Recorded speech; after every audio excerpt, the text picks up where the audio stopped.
안녕하세요. 반갑습니다. 이국영 강사입니다.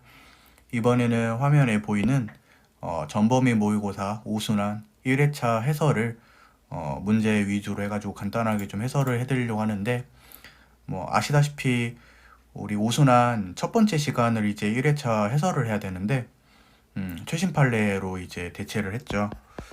그래서 이제 그 문제 1회차를 풀어보고 궁금한 질문이나 해설이 조금 필요하신 분들이 있을 수도 있을 것 같아가지고요.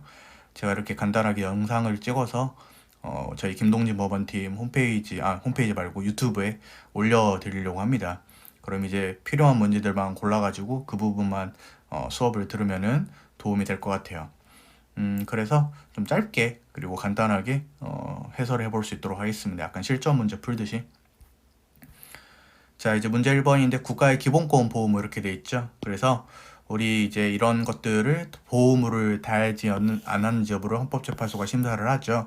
우리 법원직 시험에서는 과잉금지 원칙이라고 틀리게 나온 적이 있었어요. 이런 거 조심하시면 되겠고요.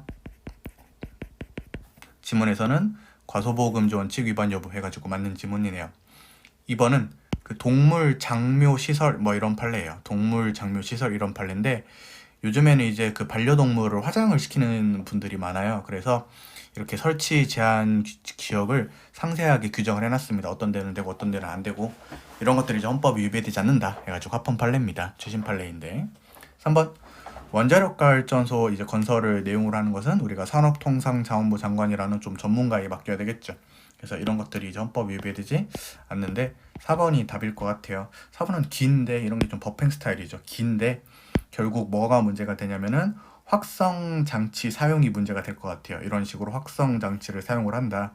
그럼 이제 확성 장치의 최고 출력 내지 소음 규제 기준에 관한 구체적인 규정이 있어야 되죠. 근데 두지 않은 것은 헌법 위반이 돼요. 국가가 국민의 기본권 보호무를 과소하게 이행한 판례이죠. 그래서 마지막 부분이 틀렸다라고 보시면 되겠어요. 그래서 실제 시험에서 이런 지문이 나와도 차분하게 읽으면 되니까 여러분들이 틀리지 않을 수 있어요. 문제 2번인데 1번 헌법 2조 1항은 대한민국 국적의 취득부터뿐만 아니라 유지나 상실 이런 전반적인 법률 관계를 다 위임한 것으로 볼 수 있죠. 맞고요. 2번 외국인이 복수국적을 누릴 자유는 우리 헌법상 행복추구권으로 보호될 수 없죠. 3번에 우리 품행 단정할 것 요건, 요거는 귀화가에서 헌법 위배되지 않고 명확성 원칙 위배되지 않습니다. 그럼 이제 4번이 답이 될 건데요. 법무부 장관으로 알고 거짓이나 그 밖에 부정한 방법으로 귀화거를 받았어요. 그러면 이제 언제든지 취소할 수 있어요. 취소권 행사 기간을 따로 정하지 않고 있습니다. 이것은 이제 헌법 위배되지 않는데 위배됐다 했으니까 틀린 지문이 되겠네요. 4번이 답이 됩니다. 그 다음에 문제 3번 여러분들 죄송합니다. 이거 이제 오류가 있죠. 그래서 옳은 것을 골라야 돼요. 옳은 것을 골라야 되는 문제인데 1번 많이 봤던 지문이죠. 등록이 취소된 정당도 우리가 정당의 자유가 인정이 되죠. 틀렸죠. 다음에 그럼 이 부분도 다 틀렸을 겁니다. 2번이 맞는 지문이고 3번 헌법재판소 해산 결정으로 해산되는 정당 소속 국회의원은 의원직을 상실하죠. 틀렸고요. 4번인데 4번 일단 위헌 판례인 건 알아요. 정당에 대한 후원을 금지하고 위반 시 형사처벌, 이 정당 후원을 금지하는 판례인데 이 목적의 정당성에 인정되는 건 맞아요. 근데 이거 수단의 적합성에 문제가 되죠. 그래서 목적의 정당성 인정이 되지만 수단의 적합성, 피해 제소성, 법익의 균형성 원칙이 위배이기 때문에 결국 정당 활동의 자유를 침해하죠. 그래서 마지막 부분 틀렸다 해가지고 우리가 이거 틀렸고 이거 틀렸고 이거 틀렸으니까 답은 이제 2번으로 죄송합니다. 그래서 문제가 좀 오류가 있었습니다. 다음 4번에 가장 옳은 걸 골라야 되네요. 자, 이런 것들은 이제 여러 가지 요건이죠. 관습법 요건으로서 이제 존재, 그다음에 뭐 반복, 계속성, 항상성, 명료해야 되고 강제력을 가진다고 믿고 있어야 되죠. 이것이 여러분들 일종의 뭐냐면 국민적 합의예요. 국민적 합의는 관습헌법의 성립 요건으로 필요하죠. 그래서 틀렸고요. 2번 관습헌법은 성문헌법과 동등한 효력을 가지죠. 그래서 항상 민법에서는 법률이 관습법에 이제 우위를 가지죠. 이것은 민법 1조 때문에 그런 것이고요. 그쵸? 그다음에 성문헌법과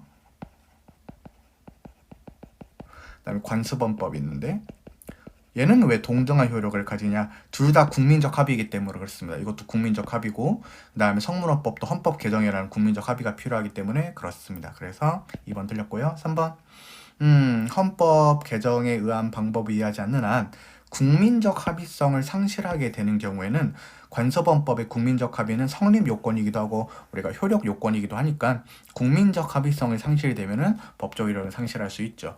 그래서 4번이 남으니까 4번이 답일 텐데 먼저 문제가 되는 것은 이제 정부 각 부처의 소재지, 그다음에 헌법재판권을 포함한 사법권 이런 것들은 수도를 결정하는 요소가 아니죠. 해설을 보면 알겠지만 수도를 결정하는 요소는 국회와 대통령의 소재지다. 이렇게 되는 것이니까 4번은 맞는 지문입니다. 문제 5번 국가인권위원회네요. 그래서 1번 지문은 전체적으로 맞을 것 같아요. 국회가 선출하는 4명, 2명 포함, 4명, 1명 포함. 그 다음에 대법원장은 3명을 우리가 이제 포함한다. 2번이 여러분들 좀 생소했던 지문이 되겠죠. 국가기관, 지방자치단체, 각급 학교, 유관단체, 국회 입법 및 법원의 재판. 일단 국회 입법 및 법원의 재판에 대해서는 우리가 조금 진정하기가 어렵다. 그다음에 이제 두 번째로 틀린 부분이 있습니다. 어떤 부분이냐면은 재산권이 침해됐을 때 진정할 수 있냐 이건데, 재산권 침해의 경우에는 우리가 이제 헌법 제23조예요. 해설에도 나와 있듯이 헌법 제10조부터 22조까지만 우리가 진정할 수 있거든요. 그래서 이 부분도 틀렸다라고 볼 수가 있겠어요. 근데 이제 시험에서는 한 부분만 우리가 골라서 틀렸다라고 하면 되는 것이기 때문에 이런데 이제 출제자의 의도가 있었던 것 같아요. 그 다음에 밑에 있는 것은 국가인권위원회 공정한 조사를 받을 권리는 헌법상 인정되는 기본권이라 하기 어렵다. 맞고요. 국가인권위는 인권 침해를 다투잖아요. 그래서 원칙적으로 비공개를 하는데 예외적으로 공개할 수도 있다 해가지고 2번이 답이 되겠군요. 네. 문제 6번, 기억번은 정말 중요한 판례 중에 하나예요. 그래서 여러분들 우리가 혼인한 여성 등록 의무자는 배우자 쪽에 직계 좀비 속에 재산을 등록하도록 규정한 것은 헌법 위반이 됩니다. 침해하고요. 니은번은 여러분들 우리 옛날에 법원직에서 나왔는데 우리가 독립유공자 유족 중에서 사후양자를 제외한다 이렇게 공부하시면 되겠죠. 디귿번도 중요한 판례예요. 여러분들 우리가 이제 소년범인데 바로 이제 특례 관련된 규정이죠. 특례 규정인데 우리 집행유예를 선고받은 소년범에 대해서는 별도의 특례를 두지 않은 조항은 오히려 집행유예가 좀 더 착한 학생들일 수가 있는데 이런 것들이 더 차별하는 것이기 때문에 헌법 위배가 된다라고 할 수가 있겠고, 리을번은 여러분들 시각장애인만 안마사 자격 인정받을 수 있도록 한 거 헌법이 위배되지 않죠. 미음번은 이제 최신 판례예요. 그래서 국가를 상대로 해서 당사자 소송을 하는 경우에는 왜 국가는 우대를 해가지고 가집행 선고를 할 수 없도록 하느냐 이런 것들이 이제 최신 판례가 되겠습니다. 그래서 하나, 둘, 세 가지가 우리가 이제 평등권을 침해한다라고 되기 때문에 3번이 판례가 되겠어요. 이런 판례들 같은 경우에는 미음번 이런 판례들은 최신 판례에서도 또 다룰 거니까 꼭 최신 판례 특강을 좀 들어주시면 좋겠습니다. 일부러 이제 들으라고 하는 건 아닌데 그렇게 됐습니다. 자, 문제 7번 문제를 보겠습니다. 자, 진정소금위법과 부진정소금위법을 구별을 잘하면 되죠? 전자가 진정소금위법이니까 원칙적으로 허용되지 않고 예외적으로 허용될 수 있는데, 후자가 부진정소금위법이죠. 그럼 원칙적으로 허용되지만 우리가 이제 신뢰보호 원칙을 좀 따져봐야 되겠다. 이렇게 우리가 읽으시면 되겠습니다. 그 다음에 2번은 우리가 신법이 피적용자에게 유리하대요. 시혜적 소급 입법이죠. 가능은 하지만 일단 재량이죠. 그래서 1차적인 판단이 입법기관에 맡겨져 있다. 그래서 현저하게 불합리하고 불공정한 것이 아닌 한 헌법에 위배된다고 볼 수는 없습니다. 3번이 틀린 지문 같군요. 자, 여러분들 공소시효 제도와 관련된 문제인데 기본적인 이론은 이렇습니다. 우리가 형벌불소급 원칙이 있죠. 우리 형벌불소급 원칙에서 말하는 이 형벌은 그 구성요건 규정을 말해요. 그래서 공소시효가 연장되거나 정지되는 것은 형벌불소급 원칙이랑 관련이 없다고 그랬어요. 그래서 여러분들 이렇게 풀어야 되죠. 공소시효 제도가 어쨌든 간에 형벌불소급 원칙이 적용된다 하면 틀린 지문이 됩니다. 아마 형사소송법에서도 배울 것 같아요. 다음에 4번인데 일반적인 전자장치 부착 명령은 원칙적으로 이제 보안 처분에 해당하기 때문에 소급 회호 금지 원칙, 형벌 불소급 원칙이 적용되지 않죠. 그래서 이렇게 맞고 이렇게 맞고 이렇게 맞고 이렇게 틀리니까 답은 이제 3번이라고 볼 수가 있겠죠. 가장 옳지 않은 것을 골라야 되니까. 자, 우리 이제 문제 8번은 기계적으로 풀어봅시다. 밑에 있는 거 안 볼게요. 여러분 헌법 제정, 개정, 국회 제정, 과반수. 그 다음에 20일 이상 공고해야 된다. 그 다음에 공고된 날로부터 60일인 의결해야 되고, 그 다음에 제적위원 3분의 2 이상이 찬성을 되고 국회가 의결한 후 30일 이내에 이렇게 되는 거죠. 그래서 1번이 답이 되겠네요. 네. 네, 그 다음에 문제 8번으로 넘어가죠. 정당에 관련된 사유인데 이것은 이제 2022년도 법무사 시험입니다. 우리가 목적이나 활동이라고 돼 있기 때문에 튀겼네. 목적이나 활동 이렇게 돼 있기 때문에 이제 인하예요. 그래서 5월입니다. 그래서 목적이나 활동 중 어느 하나라도 민주적 기본 질서 위배된다면 정당 해산의 사유가 될 수가 있다. 오케이고요. 그 다음에 정당 해산 심판 제도가 언제 돼 있냐? 이것은 두 문자를 하나 써보면 되죠. 바로 각, 본, 정중이에요. 이것은 이제 1960년 이제 제3차 개정헌법이죠.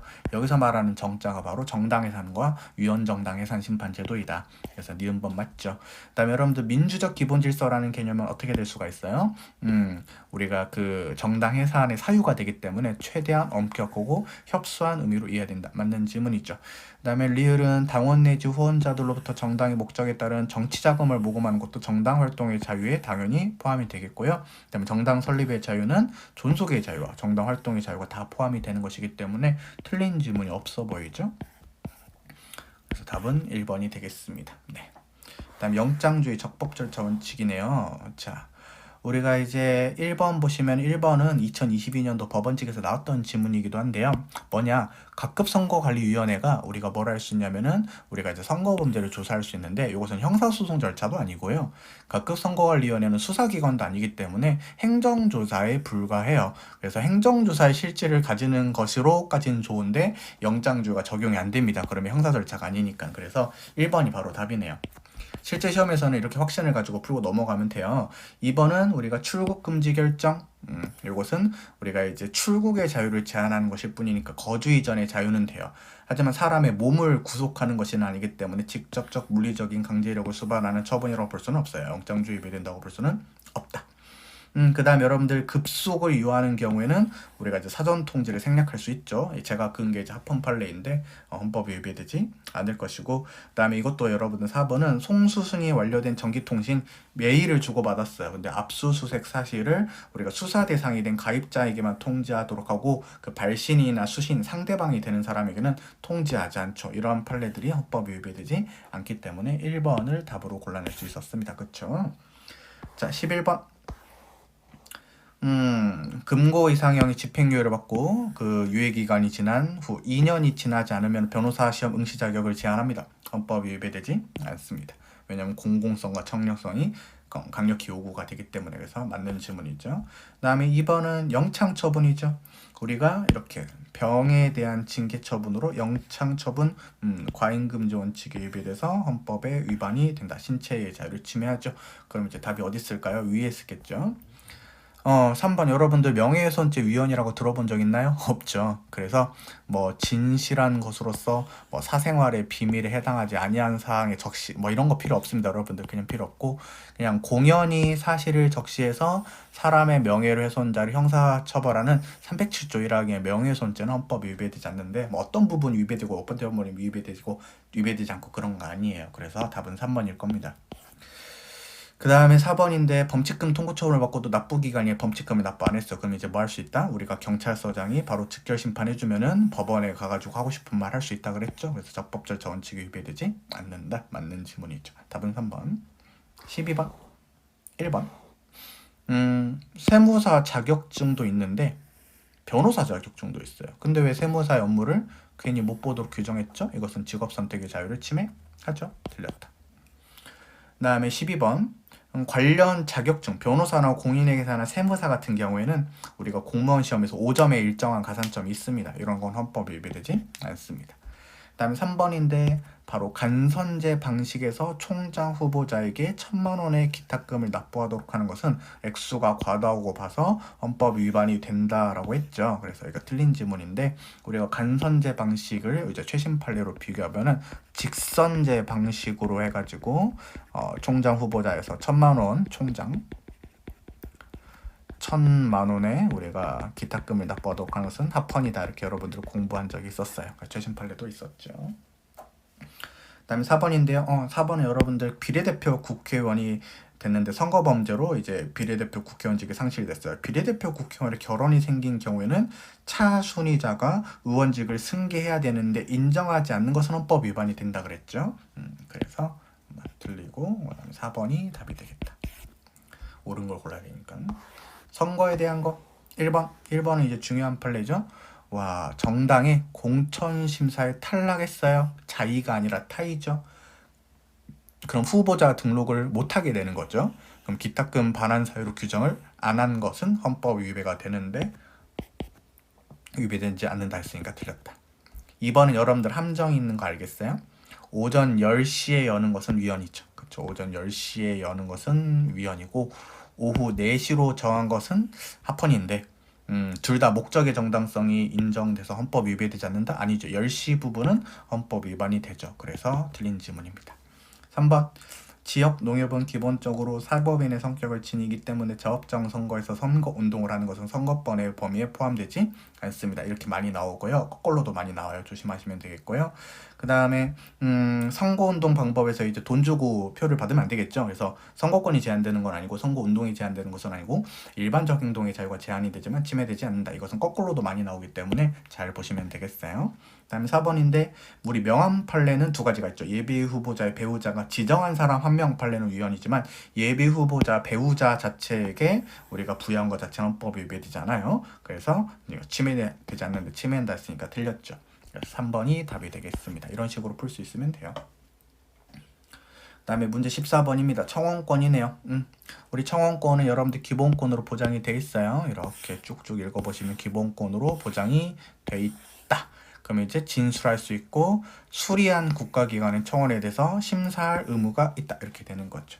2번 우리 청원권 행사에 대해서는 우리가 폭넓은 입법 재량이 인정이 되는 것이죠. 맞고요. 그 다음에 3번 본인을 대리하거나 중개하는 제3자를 통해서 진술해도 청원권의 보호 대상이 돼요. 3번이 틀렸군요. 4번인데 많이 나오는 지문 중에 하나죠. 바로 결과만 통지하면 되고 심판서나 재결서 우리가 그 재판을 하거나 행정심판을 하는 것처럼 이유를 꼼꼼히 쓸 필요는 없다. 그래서 이유를 꼼꼼하게 써주지 않아도 그 다음에 그 사람이 원하는 대로 되지 않아도 공권력 행사성 인정이 원칙적으로 안 된다. 이런 것들이 기억이 나면 되겠습니다. 답은 3번. 아이고 미안합니다. 그 명확성 원칙 위배되는 판례들 이제 키워드를 빨리 볼게요. 자동차 등을 이용해서 보이시면 됐어요. 명확성 원칙 위배된다 맞고 그 다음에 이 2번은 음란물이라는 판례입니다. 음란이라는 개념 형법에서도 배웠을 건데 명확성 원칙 위배되지 않습니다. 일단 이렇게 두 가지 맞고요. 그 다음에 3번에 공중도덕상 유해한 업무 파건이죠. 명확성의 원칙 위배가 된다 이거고 4번은 우리가 모르는 판례인데 이송업이라는 판례는 합헌 판례였어요. 그래서 명확성 원칙 위배되지도 않겠죠. 그래서 우리가 이런 식으로 답을 골라낼 수 있는 지문이 되겠습니다. 저도 이렇게 풀어요 여러분들. 네. 그래서 우리 옛날에 그 명확성 원칙에 두 문자 땄었던 거 기억이 나면 됩니다. 그 참바다 유해진 님이 알몸으로 자동차 등을 이용해서 바다에 토를 했다 이런 판례가 이제 기억이 나면 좋겠습니다. 두 문자가.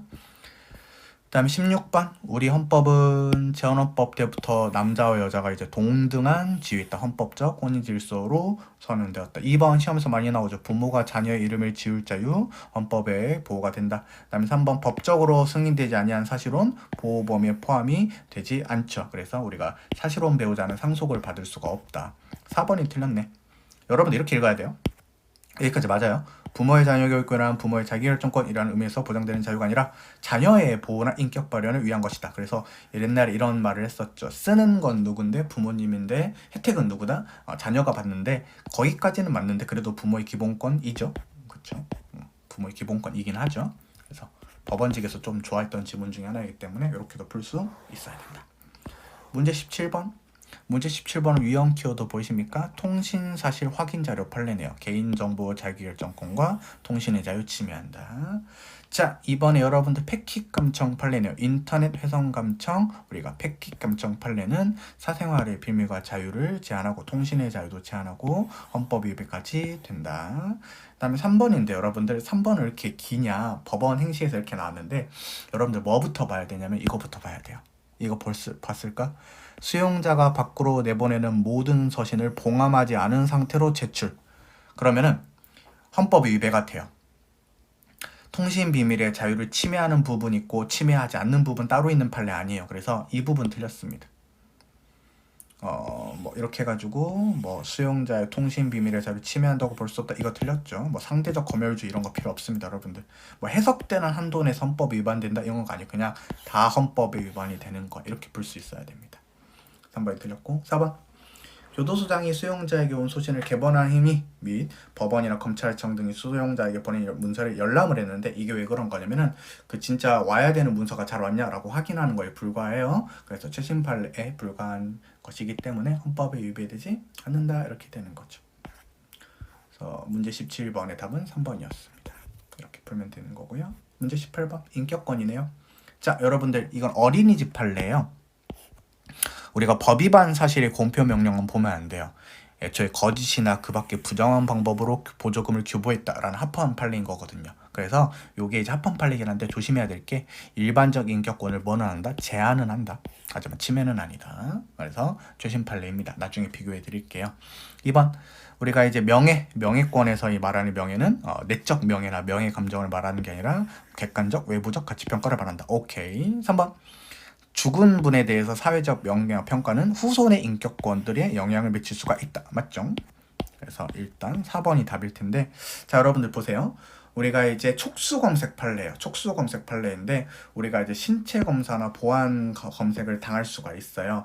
이것이 이제 몸을 촉수 검색이라는 말은 없죠. 근데 이제 공항에서 이렇게 추가적인 보안 검색을 할 수 있는 판례다 이렇게 생각을 하시면 되겠는데 이게 이제 몸으로 사람 몸을 만지는 것이기 때문에 인격권 침해 여부가 문제가 돼요. 그러니까 침해된다는 게 아니라 침해 여부가 문제는 돼요. 그러니까 위헌인지 아닌지 따져볼 만해요. 인격권이 제한은 돼요. 하지만 우리가 뭐는 아니다. 침해가 아닌 건 알아. 근데 이게 지문이 침해가 아니다 이걸 말하는 게 아니라 침해 여부가 문제가 되냐 이거예요. 그럼 제한은 된다 이거거든. 그래서 이 부분 틀렸습니다. 질문을 좀 하시는 분들이 있기 때문에 우리가 이런 식으로 설명을 좀 해드렸어요. 네, 문제 19번. 자, 남북 합의서는 별거 아닌 것이죠. 그래서 우리가 조약에 해당하지 않는다. 그냥 좋은 말이다. 마라케시 협정은 여러분들 우리가 조약이기 때문에 제형법정주의 위배되지 않죠. 그래서 우리가 국내법과 같은 효력을 가지기 때문에 우리가 법률에 의하지 아니한 처벌이라 할 수가 없어가지고 처벌할 수 있다. 3번의 한미 주둔군 지협정 소파는 중요한 우리가 조약이었죠. 행정협정의 일종에 불과한 게 아니라 우리가 국회의 동의를 요하는 조약에 해당합니다. 그래서 3번이 답이 되겠다.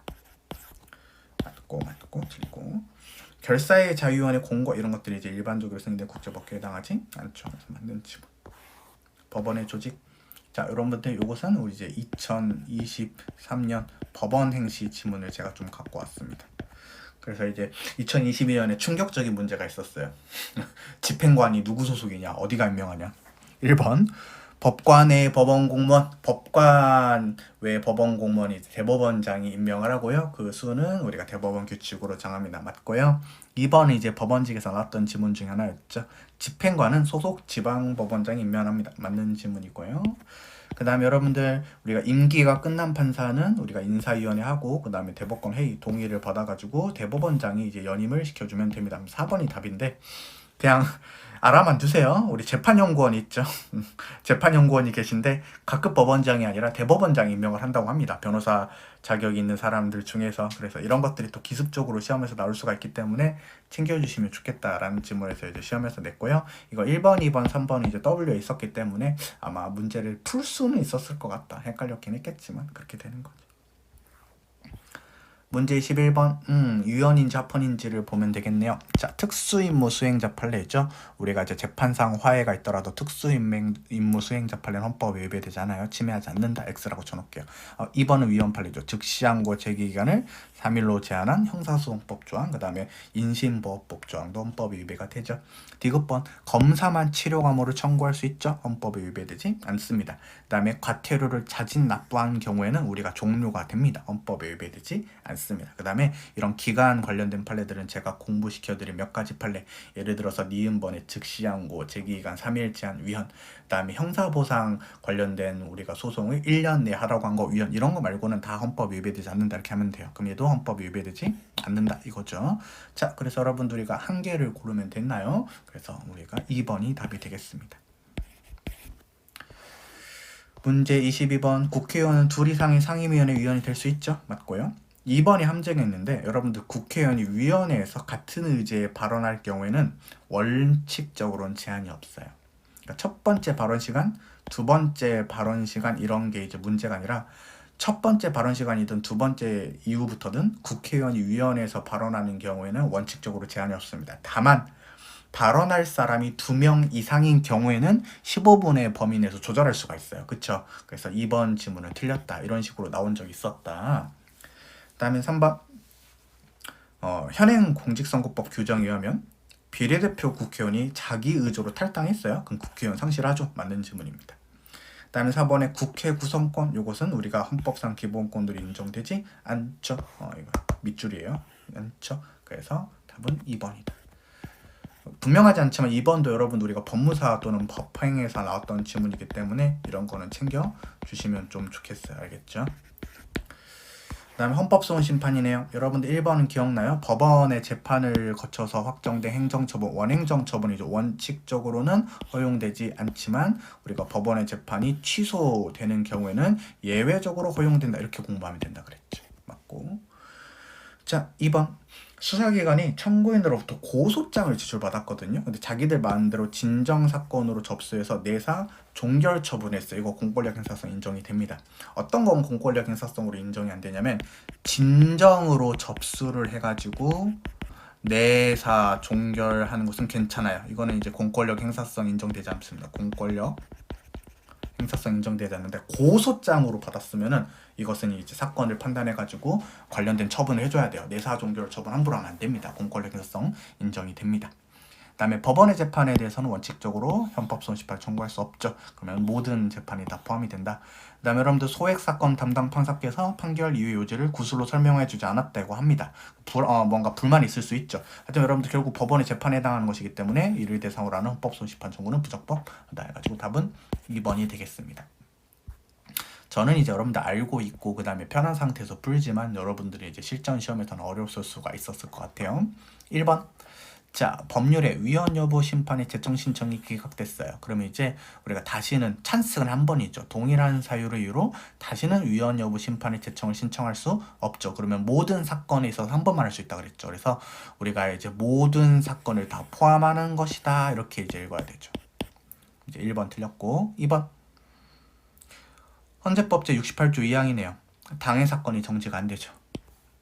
이렇게 써봐야 되나? 우리가 이제 당해 사건이 있어요. 그 다음에 우리가 이제 68조 2항의 헌소가 들어갑니다. 그럼 여기 먼저 청구가 되겠죠? 근데 여러분들 쭉 가. 근데 이제 이게 시작된다고 해가지고 당해 사건이 정지가 안 돼요. 그 먼저 형사 사건에서 유죄가 나올 수가 있어요. 근데 여러분들 이 68조 2항의 위헌심사헌법 소원 심판하는 사건에서 형벌 규정이 위헌이 뜰 수가 있거든요. 그럼 이제 소급해서 여러분들 뭐가 된다? 무효가 되죠. 그럼 이 유죄 판결을 뭐 할 수 있는 이익이 있다? 재심을 할 수 있는 위익이 있어요. 그러면은 틀렸죠. 헌법재판소의 종국 결정 이전에 당해 사건의 재판이 확정돼서 종료했어요. 그래도 우리가 재심할 수 있는 가능성이 있기 때문에 재판의 전지성 인정이 됩니다. 3번 잘 읽어야 되죠. 임의조정 성립됐어요. 그럼 끝이에요. 법률 조항이 위헌이 돼도 임의조정이고요. 합헌이 돼도 임의조정이에요. 결론이 바뀌지 않습니다. 재판의 전지성 인정되지 않습니다. 4번 행정처분에 대한 제소기간이 도과했어요. 그럼 여러분도 무조건 각하예요. 그럼 이제 우리가 이런 소를 제기할 때 당해 행정처분의 근거법률에 대해서 재판의 전제성 인정되지 않는 이유는 뭐냐면 소송 기간을 어겼기 때문에 무조건 각하입니다. 그럼 당해 사건이 법률이 위헌이 돼도 각하고 그다음에 법률이 합헌이 되어도 각하예요. 그래서 재판의 전제성 인정되지 않습니다. 달라지는 게 없기 때문에 4번이 답이네요. 자, 권한쟁의 심판. 이 문제는 쉬웠죠? 1번은 전체적으로 맞는 지문, 2번이 틀렸습니다. 권한쟁의 심판은 현행헌법이나 제3자 개정헌법 2005 헌법에서 처음 규정되었다. 현행헌법이 처음 규정된 제도는 헌법소원 심판제도다. 그 다음에 3번 맞고 그 다음에 4번. 지방자치단체는 기관임 사무에 대해서는 권한이 없죠. 그래서 기관임 사무를 집행하는 다른 장을 상대로 권한쟁의 심판할 수가 없다. 왜냐하면 자기 권한이 없기 때문에. 그래서 답은 2번입니다. 그래서 여러분들 이 최신 판례를 이제 1회차에서는 되도록 안 내려고 노력을 했는데 결과가 어떻게 됐는지는 제가 잘 모르고요. 이거 여러분들한테 그 유튜브로 올려드리면은 좀 도움을 받아서 공부에 집중하실 수 있었으면 좋을 것 같다라는 생각을 해봐요. 아시겠죠? 다음에는 이제 2회차 해설 강의나 아니면은 최신 판례에서 만나뵐 수 있겠네요. 열심히 준비해서 합격에 도움될 수 있도록 하겠습니다. 여러분들 마치겠습니다. 고맙습니다.